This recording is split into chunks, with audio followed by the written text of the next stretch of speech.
Dr. Jacques Neriah, former deputy head of assessment for the Israeli military intelligence and former foreign policy advisor to Prime Minister Yitzhak Rabin. Jacques, great to have you with us here on I-24 News, as always.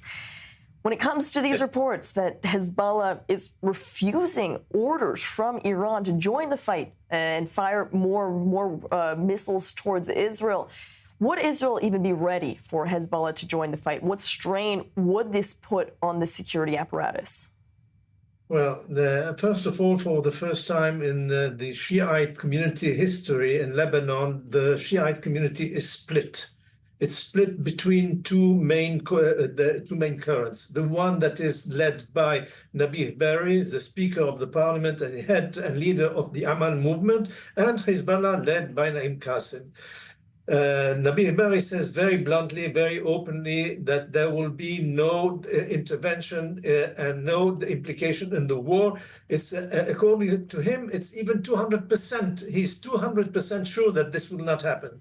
On the other side, we just heard Naim Qassem, the latest speech, where he says very clearly that he will wait for instruction from Iran. It doesn't mean that he doesn't want to intervene. He is hesitating. He's hesitating, but we know that from facts on the ground that Hezbollah is preparing itself. It has prepared a data bank about targets inside Israel. It has prepared the southern villages into a situation where you have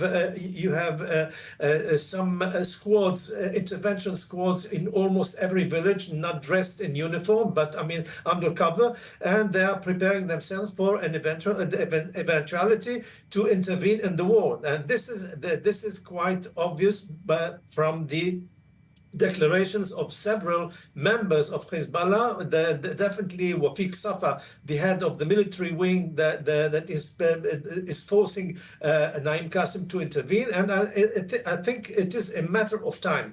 We've seen today already protests in the south between villages, Shiite villages against UNIFIL. We've seen more than 50 incidents between the Shiite villages against UNIFIL, and I think that the situation is not as calm as we think. It's not as simple as it is. Hesitation is there, but readiness is also to be taken care of. And the fact is that Israel's assessment is such that Israel has sent 2 more brigades to the northern part of the country in order to be prepared for anything that could happen on this front. So Israel is ready if, in fact, Hezbollah does decide to join the fight. But all the while, Israel is still also eliminating Hezbollah operatives in southern Lebanon. They recently even killed an operative in Berri.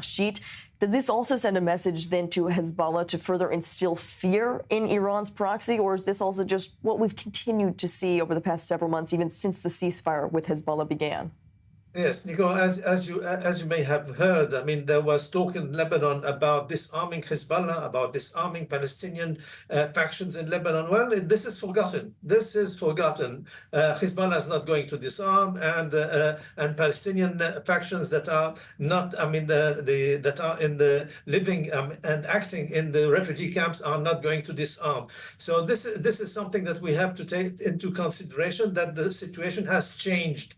And there's a big challenge that has been put in front of the Lebanese government by the American administration and lately by Tom Barak, who has visited Syria and Lebanon. He said very bluntly, I mean, where is this disarmament going on? Nothing is happening. So it means very, very well that situation has come back to point zero, and that all the reforms we thought that the Lebanese government was going to adopt, well, we are facing now a situation where, as Joseph Howard said very clearly, he said, I mean, we have cleaned 80% or 85% of the area in the southern part of Lebanon. Yes, thank you very much, 85%. But the 15% where Hezbollah is there, you haven't touched. And this is the situation, really 15% that still are very much active there. And this is why we see from time to time Israel acting and targeting either operatives or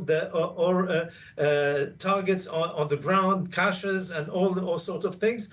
It means that Hezbollah is still very well living beneath the Litani River, and he is present there, and he is present north of the Litani River also. Dr. Jacques Neriah, stay with us if you can. I want to come back in studio for a quick update. There are some reports, Ariel, about the former bodyguard of slain Hezbollah leader Hassan Nasrallah. He has been eliminated in Iran. What details do you have as far as these reports? Yeah, Abu Ali Khalil, the personal bodyguard of Hassan Nasrallah, the killed leader of Hezbollah, was killed in a strike in Iran. This is according to Iranian media as well as the Associated Press, citing a Hezbollah source. Now, obviously, he failed in his job in protecting Nasrallah because Nasrallah was successfully killed in an Israeli airstrike, but he is seen as one of the closer confidants of Nasrallah, not only responsible for protecting him, but also involved in all the meetings and has a close, close part to his ear. So he was involved in a lot of significant decisions in Hezbollah. And so he obviously, after the elimination of Nasrallah, sought refuge in Iran.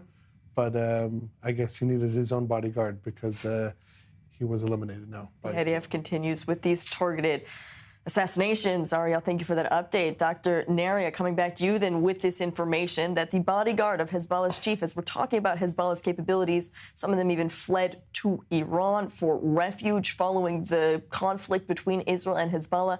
After hearing this news, these reports, I just want your reaction quickly.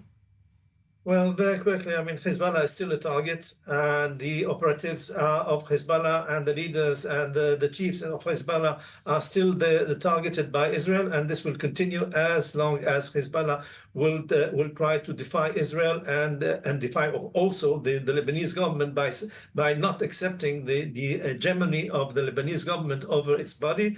And this is basically Hezbollah is fighting for its life. It's either fighting Israel or disappear. Retired Colonel Dr. Jacques Neriah, great to have you with us as always and hear your insight.